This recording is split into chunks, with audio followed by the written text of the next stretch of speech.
একটা result viral হয়েছে, WP কনস্টেবলের যে মেইন রেজাল্ট, সেটা একটা ভাইরাল হয়েছে। সেই রেজাল্ট সম্পর্কে বলবো, আর বলবো যে ট্রেনিং মানে কোথায় কতজন ট্রেনিং হবে সেই রিলেটেড একটা মানে তোমাদের ইনফরমেশন দেবো।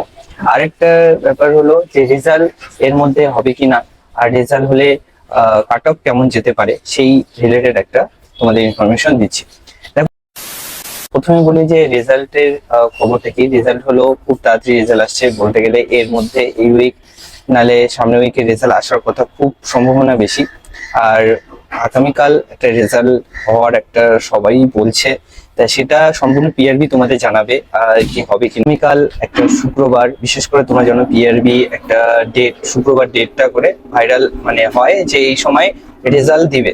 তাই সেই মতো এবারও কিন্তু ভাইরাল হয়েছে যে এই ডেটটার মধ্যে রেজাল্ট হতে পারে। তা তোমরা কিন্তু মাথায় রেখো, এটা ভাইরাল হোক আর যে না হোক, কারণ পিআরবি চাইলে আগামীকাল রেজাল্ট দিতে পারে, মানে শুক্রবার রেজাল্ট দিতে পারে। কিন্তু রেজাল্ট এই কারণেই বলছি যে প্রত্যেকটা জায়গায় মানে যেসব জায়গায় ট্রেনিং হয় সেই ট্রেনিং সেন্টার জায়গাগুলোতে নোটিশ চলে গেছে যে ট্রেনিং শুরু নিয়ে, মানে যে শুরু হবে তার আগে যে নোটিশটা যায় সেরকম নোটিশ চলে গেছে। যে বিভিন্ন জায়গায় যে সিভিকের ট্রেনিং চলছিল সেই সিভিকের ট্রেনিং গুলো এখন আপাতত আশা করে মানে সম্পূর্ণ করা হয়েছে, বা ওদেরকে এখন আপাতত বন্ধ করে দেওয়া হয়েছে। যেটাই হোক, একটা এটা তোমরা কনফার্ম থাকো পরের মাসে, বিশেষ করে মার্চে, আশা করি মার্চে সব ঠিকঠাক থাকলে মার্চে তোমাদের ট্রেনিং শুরু হয়ে যাবে। রেজাল্ট তো এর মধ্যে আশা করি সবাই পেয়ে যাবে। আর যেটাই কাট অফ হোক, তবে এখন ভাইরাল হচ্ছে সেটা তো হবেই না, কাট অফ নতুন ভাবেই আসবে, পিআরবি নিজস্ব ঠিক মতো কাট অফ দিবে। আর তোমরা এবার যারা যারা ট্রেনিং পিরিয়ডে যাবে তার আগে তোমরা দেখে নাও কোথায় ট্রেনিং হচ্ছে, সে তার একটা লিস্টটা তোমাদের দেখিয়ে দিচ্ছি, আমি এখানে দেখিয়ে দিচ্ছি, সেই লিস্ট দেখো। একটা ব্যাপার হলো, এখন অনেকে ম্যাক্সিমাম যারা আছো সবাই খুব টেনশনে আছো যে কিরকম কাট অফ যাবে, হবে কিনা আমার, এ হবে কি ও হবে। আর প্রচুর ভিডিও ভাইরাল হচ্ছে বা প্রচুর ভিডিও দিচ্ছে সবাই।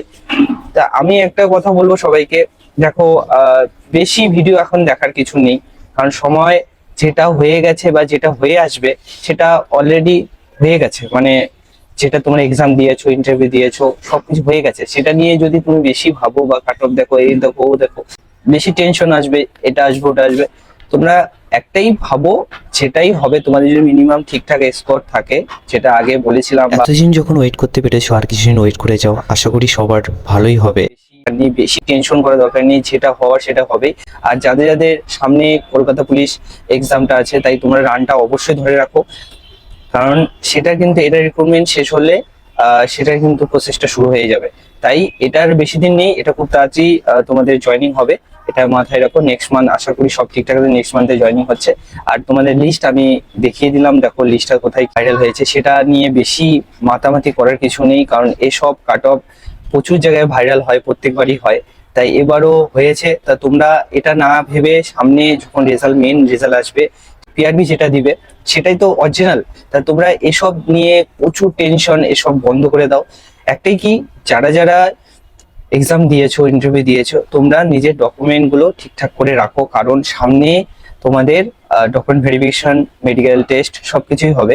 আর নেক্সট মান্থ তো আশা করি নেক্সট মান্থে সবকিছু ঠিকঠাক থাকলে নেক্সট মান্থে জয়েনিং হচ্ছে।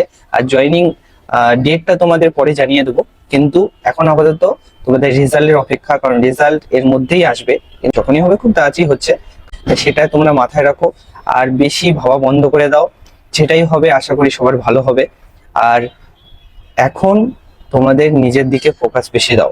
আর একটা মনে রাখবে, তার শুধু জয়েনিং করলে হবে না, জয়েনিং এর পরেও কিন্তু আমাদের সব ঠিকঠাক থাকতে হবে, না হলে কিন্তু ডিটেন বা ব্যাচ রিভার্স এগুলো জিনিস হতে পারে। সেটা রিলেটেড আমি পরে ভিডিও দেবো, কারণ ডিটেন ব্যাচ রিভার্সটা জয়েনিং পরে খুবই প্রবলেম। তাই ট্রেনিং শুরু হওয়ার আগে তোমাদের যে ডকুমেন্ট ভেরিফিকেশন শুরু হবে, তা তোমাদের যা কিছু ডকুমেন্ট তোমরা যখন অ্যাপ্লাই করেছিলে, যে যে ডকুমেন্ট তোমরা সেখানে সাবমিট করেছিলে, মানে সেখানে জানিয়েছিলে, সেই সব ডকুমেন্ট তোমরা সবাই ঠিক করে নাও। এখন একটা কাজ করো, তোমরা সবাই নিজের দিকে খেয়াল রাখো, কারণ জয়েনিং যতদিন হয়নি ততদিন তোমাদের খেয়াল রাখতেই হবে। কারণ জয়েনিং না হলে না, মানে জয়েনিং আগে যদি কারো প্রবলেম হয়, জয়েনিং এর আগে যদি কারো প্রবলেম হয় বা কোনো তোমাদের সমস্যা হয়, তাহলে কিন্তু জয়েনিং লেট হয়ে যাবে। তো সেটা কিন্তু সব কারোর জন্য ভালো নয়, কারণ জয়েনিং লেট হয় যাওয়া মানে তোমাদের প্রমোশন সবকিছু লেট হয়ে যাওয়া। সবাই মাথায় রাখবে, তাই এখন নিজের দিকে প্রচুর খেয়াল রাখো।